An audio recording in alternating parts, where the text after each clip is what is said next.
people. Some of them don't even exist, as far as we know, like Warford and Fogelma.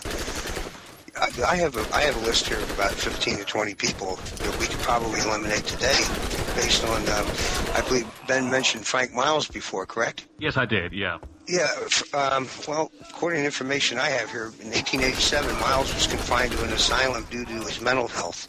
He was at Brislington Mental Asylum until his death in 1891, so he's completely out of the mix. And yet a suspect book was just released, I believe, within this year. The Ripper Code by Thomas Tuffill. Tuffill, yeah. So he's been alibied out, has he, as they say. He's definitely out of the running, as that means. Mm-hmm. Okay, well. Okay. Well, back to what Allie was saying, and I'll touch on this suspect briefly just in the context of her remarks, that a lot of people, when they hear of fantasy suspects concerning the Jack the Ripper murders, hear about Lewis Carroll. Now, on the one hand, Richard Wallace's, I think he was the first one to propose Lewis Carroll as a suspect, had this whole anagram theory worked out, where he was able to read in clues from Lewis Carroll's published writings that allude to the Whitechapel murders. Well, that's one deal in his book that we can all just kind of laugh off and say, oh, we're not going to waste our time trying to prove that wrong, because it's just ludicrous. But on the other hand, he said that on the nights of the murders in Lewis Carroll's diary, Lewis Carroll would change the color of ink he used, and it was only on those nights in question that Lewis Carroll would transfer to this other color of ink. Now, is that something that we should try to establish? In order to eliminate Lewis Carroll, do we got to see this guy's diary for 1888 to make sure that that claim that of the change in the color of the ink is incorrect? Or because a lot of these more ludicrous suspect theories are kind of elaborate, so sometimes we're put in a position to where we can laugh off some of it, but then there are others that make definite claims that can be investigated. That sounds identical to the Dr. Bernardo theory, where there's some dates missing from a calendar that he allegedly had.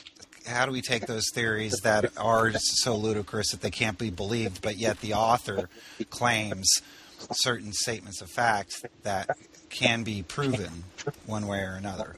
Doesn't it depend on the sort of basis of the evidence you're looking at? I mean, I'm innately wary of anything based on numerology or anagrams because they are so subjective and there are so many different systems that you can use. It's like, I remember reading, there's a book called The Bible Code, which is so subjective that you can read anything into it. And once you get into the realm of anagrams and numerology, then to me that has very little, if anything, to do with evidence. Yeah. I think on that point, Ben, it's probably worth being very aware that the possible can quickly mutate into the probable if you're not very careful. I think the problem with a lot of the so-called evidence against a lot of these suspects is that something starts off fairly innocuous as possible, and then before you know it, it's probable, and then it's the goddamn truth. Caveat emptor.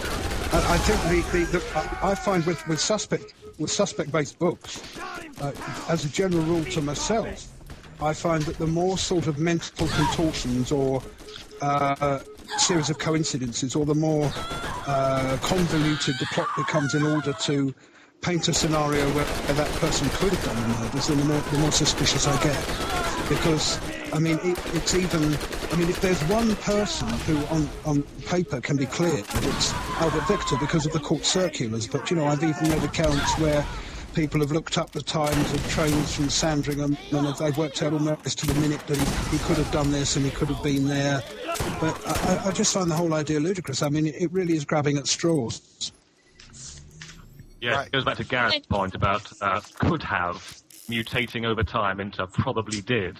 And there's a kind of yawning chasm between the two. Now, what Chris Scott, just for the sake of our listeners, is referring to is the royal conspiracy that involves Prince Eddie, in which he is proven to have been having tea with the Queen on the morning following the discovery of the body of Annie Chapman, which would rule him out for that murder. And there are other the court circulars. I mean, that's not the only murder date that he's been eliminated from. I believe he's been eliminated from all of them, if I'm not mistaken. Well, the main one was the murder of Mary Kelly, because that was actually an anniversary of royal significance, because it was Eddie's father's birthday. I mean, November the 9th was the birthday of the Prince of Wales, and Eddie actually gave the main speech at the dinner that was held in honour of the Prince of Wales.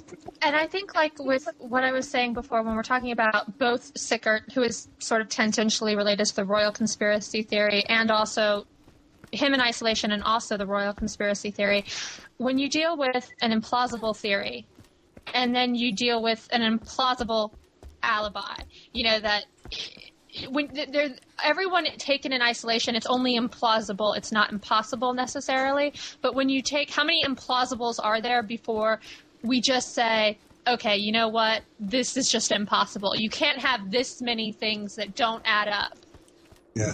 And you have to sort of like look at it sideways in order to make it seem like it could be what we need it to be before you start saying, like, with the Sickert hole theory, the very ludicrous, her whole thing is based on the idea that he was impotent due to this, the penis malformation, which is a great idea if it weren't for the fact that he'd been married several times. He was divorced for adultery.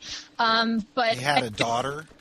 Patricia Cornwell knows more about what went on in Sickert's bedroom than his wives did, who apparently thought he was very capable of having sex with other women. So you take that implausible theory with the royal conspiracy, like we were going into, this idea that they had to kill all of these women to cover up a secret, and rather than doing it in a very quiet way so as not to draw attention to it and doing it immediately, no, they did it in this spectacular fashion, drawing all eyes not only to the murders but to the entire city, and they spaced it out over a period of months, giving everybody involved plenty of time to talk if that was what indeed they wanted to do. But no, this is how they went about covering up a secret. My, that was pretty incompetent.